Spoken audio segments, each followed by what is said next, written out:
በስመ አብ ወወልድ ወመንፈስ ቅዱስ አሃዱ አምላክ አሜን።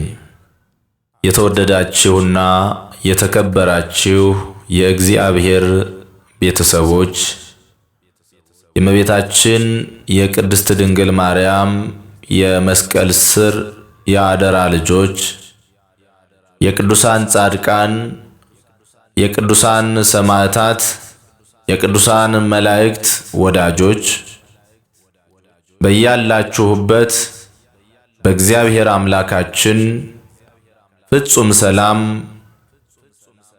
እላችኋለሁ። እንደምን ሰነበታችሁ? እንደምን አላችሁ?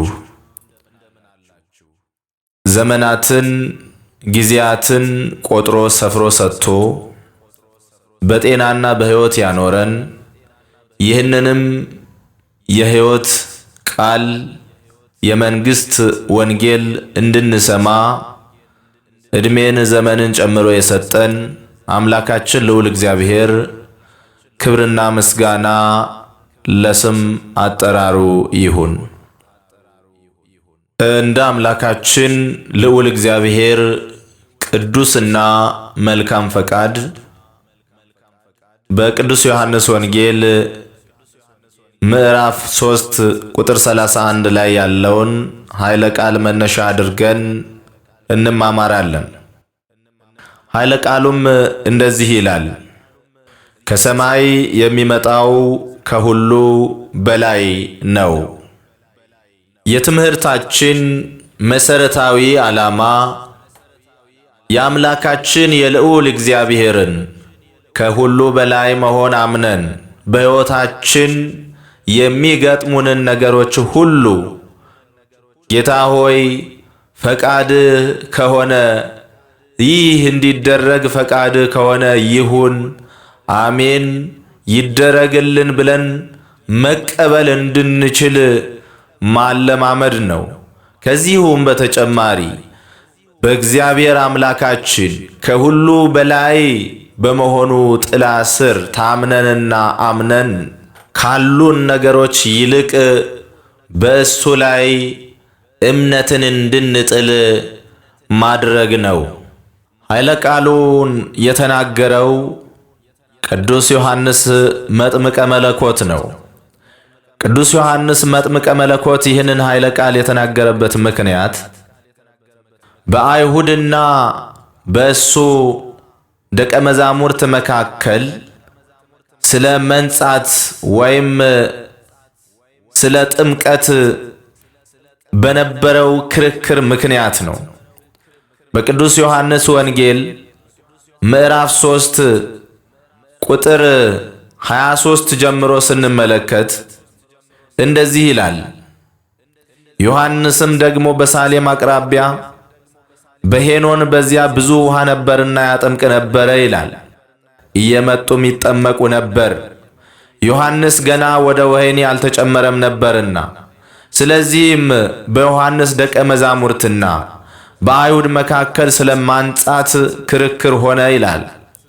ወደ ዮሐንስም መጥተው መምህር ሆይ በዮርዳኖስ ማዶ ካንተ ጋራ የነበረው አንተም የመሰከርክለት እነሆ እርሱ ያጠምቃል፣ ሁሉም ወደ እርሱ ይመጣሉ አሉት። ዮሐንስ መለሰ እንዲህ ሲል ከሰማይ ካልተሰጠው ሰው አንዳች ሊቀበል አይችልም። እናንተ እኔ ክርስቶስ አይደለሁም፣ ነገር ግን ከእርሱ በፊት ተልኬአለሁ እንዳልሁ ራሳችሁ ትመሰክሩልኛላችኋል። ሙሽራይቱ ያለችው እርሱ ሙሽራ ነው። ቆሞ የሚሰማው ሚዜው ግን በሙሽራው ድምፅ እጅግ ደስ ይለዋል። እንግዲህ ይህ ደስታዬ ተፈጸመ፣ እርሱ ሊልቅ እኔ ግን ላንስ ያስፈልጋል። ከላይ የሚመጣው ከሁሉ በላይ ነው። ከምድር የሚሆነው የምድር ነው፣ የምድሩንም ይናገራል። ከሰማይ የሚመጣው ከሁሉ በላይ ነው ይለናል። ስለ ቃሉ የአምላካችን ስም የተመሰገነ ይሁን። ወገኖቼ እነዚህ ከላይ ያሉ ቃላት እያንዳንዳቸው ኃይል ያላቸው ትምህርት ያላቸው፣ ማብራሪያ ያላቸው፣ አንድምታ ያላቸው ጠንካራ የሕይወት ቃላት ናቸው። ጌታችን አምላካችን መድኃኒታችን ኢየሱስ ክርስቶስ ክብር ምስጋና ለስም አጠራሩ ይሁንና የአገልግሎቱ ዘመን ሲደርስ ከቅዱስ ዮሐንስ 6 ወራት ቆይቶ ወይም ቅዱስ ዮሐንስ አገልግሎቱን ከጀመረበት 6 ወራት በኋላ አገልግሎቱን ሲጀምር የመጀመሪያ እንቅፋት አይሁድ መዘርጋት የጀመሩት በቅዱስ ዮሐንስ አገልግሎትና በጌታችን ኢየሱስ ክርስቶስ አገልግሎት መካከል በመግባት ነው። ጌታችን መድኃኒታችን ኢየሱስ ክርስቶስ አገልግሎቱን ሊጀምር ወደ ዮርዳኖስ ከመምጣቱ አስቀድሞ ስለሱ ቅዱስ ዮሐንስ ትንቢት ይናገር ነበረ። እኔ ዛሬ በውሃ አጠምቃችኋለሁ፣ ከኔ በኋላ የሚመጣው ግን እርሱ በእሳትና በመንፈስ ቅዱስ ያጠምቃችኋል።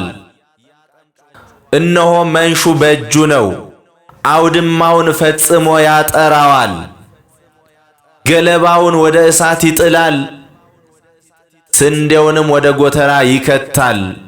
መንሽ ያለው ስልጣን ነው። ስልጣን ሁሉ በእጁ የሆነለት ከኔ በኋላ ይመጣል። የራሱን ዝቅታና የጌታን ከፍታ ሲናገር ደግሞ እኔ ኢየሱስን የጫማውን ማሰሪያ ልፈታለት የማይቻለኝ ደካማ ነኝ፣ እሱ ግን ከኔ ይልቃል ብሎ ተናግሮ ነበረ። ይህንን እየተናገረ ክብር ምስጋና ለስም አጠራሩ ይሁንና ጌታችን በሕዝቡ መካከል ሊጠመቅ ተገኘ። በዚህ ጊዜ አስቀድሜ ስለሱ የነገርኳችሁ ይህ ነው፣ እሱ ከኔ ይበልጣል ያልኳችሁ ይህ ነው። ነዋ በግዑ ለእግዚአብሔር ዘያአትት ኃጢአተ ዓለም፣ የዓለምን ኃጢአት የሚያስወግደው የእግዚአብሔር በግ እነሆ አላቸው።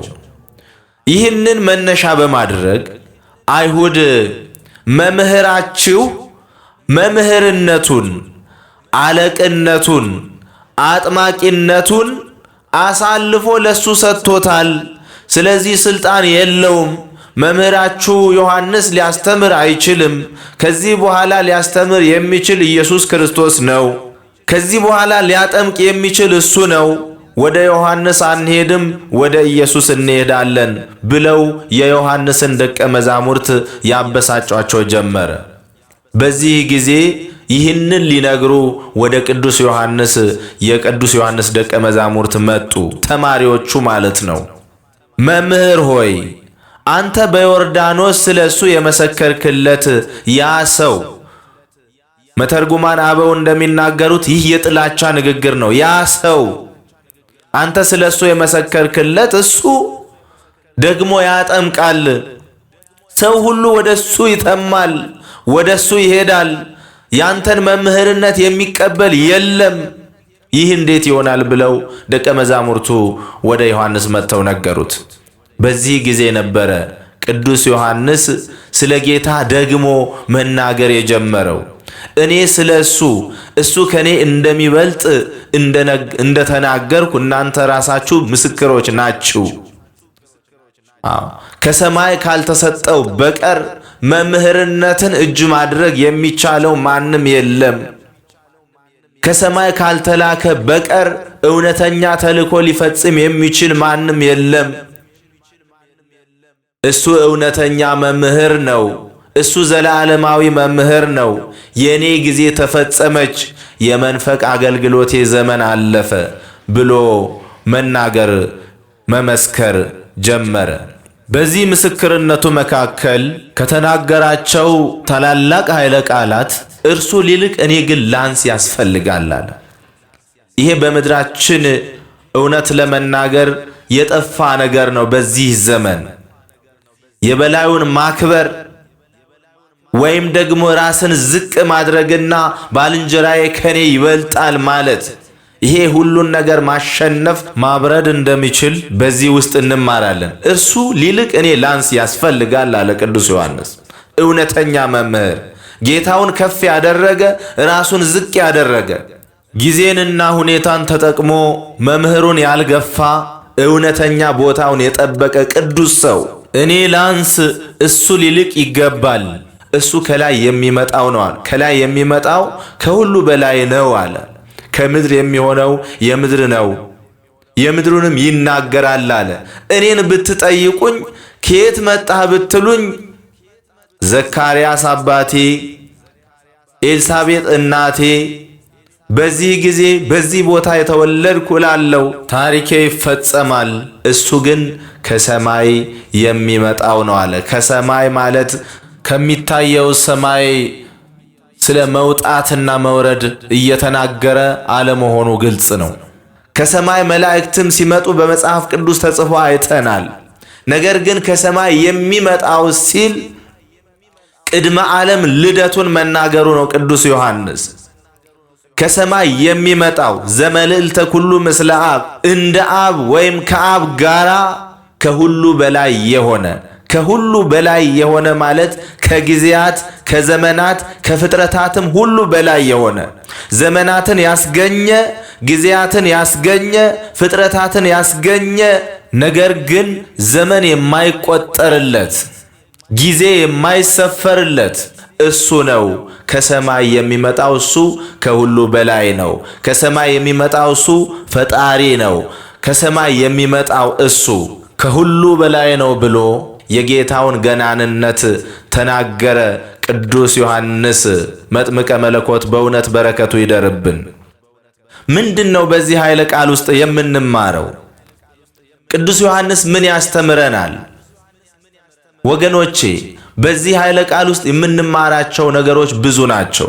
ከታሪኩ እንደምንረዳው ልንማር የምንችለው አስቀድሜ እንዳነሳሁት በመንፈሳዊ አገልግሎት ውስጥ ወይም በክርስትና ሕይወታችን ውስጥ ወንድሞቻችንን ማስቀደምን እንማራለን። በዚህም ጸብን፣ ክርክርን ልናበርድ እንደምንችል እንማራለን። እንዴት እሱ ያጠምቃል? እኔ ቀደምኩ አይደለምን? እኔ ከሱ እበልጥ የለምን? እኔ ቀድሜ አገልግሎት የጀመርኩ አይደለምን ብሎ ዮሐንስ ቢነሳ ኖሮ ትልቅ ጸብ፣ ጦርነት ይነሳ ነበረ። አይሁድ ይሄንን ነበር የሚፈልጉት። ይሄ እንዲሆን ፈልገው እንጂ ፍትህ ፈልገው ትክክል መሆን ያለበት ይሄ ነው ብለው አስበው አይደለም መምህራችሁ ያንሳል ኢየሱስ ይበልጣል ያሉት። ጸብ ፈልገው ነው። በዚህ መሃል ሊያተርፉ የፈለጉት እኩይ ተግባር ነበራቸው። ሕገ ወንጌል እንድትጠፋ፣ ሕገ ኦሪት እንድትሰፋ እናደርጋለን በማናደድ ዮሐንስን በማበሳጨት ከአገልግሎቱ ወደ ኋላ እንዲል በማድረግ ብለው ስልጣንን መፈለግ፣ ከፍታን መፈለግ ሁልጊዜ ያጣላል። ጦርነት፣ ጸብ፣ ክርክር ያስነሳል። ስለዚህ ባለመፈለግ ስልጣንን በመናቅ ኃላፊነቱን ቦታውን ብቻ በማክበር የተሰጠውን ተልእኮ ብቻ በማክበር ቅዱስ ዮሐንስ ጸብን አበረደ። የጌታችን ኢየሱስ ክርስቶስን አገልግሎት የሚያግዝ እውነተኛ መልእክተኛ ሆነ ማለት ነው እና እኛም በዘመናችን እገሌ ካንተ ይበልጣል ስንባል ሳንከፋ አዎ ይበልጣል ብለን እንዴት አንተ የምትበልጥ ሆነ ሳለ እሱ ባንተ ቦታ እንዴት ይሾማል ስንባል አዎ እኔ ያነስኩ ነኝ እንደምትሉት እኔ የምበልጥ አይደለሁም፣ እሱ ከኔ ይሻላል፣ እሷ ከኔ ትሻላለች በማለት የጠላትን ምክር ልናፈርስ እንደምንችል ይሄ የወንጌል ታሪክ የወንጌል ቃል ያስተምረናል። ከዚህም ጋራ በሕይወታችን ውስጥ የሚሆኑ ነገሮች በሙሉ በእግዚአብሔር ፈቃድ ከላይ የሚመጡ ነገሮች መሆናቸውን በማመን ፈተናዎችን ለማለፍ መከራዎችን ለማለፍ ትዕግስትን ያጎናጽፈናል።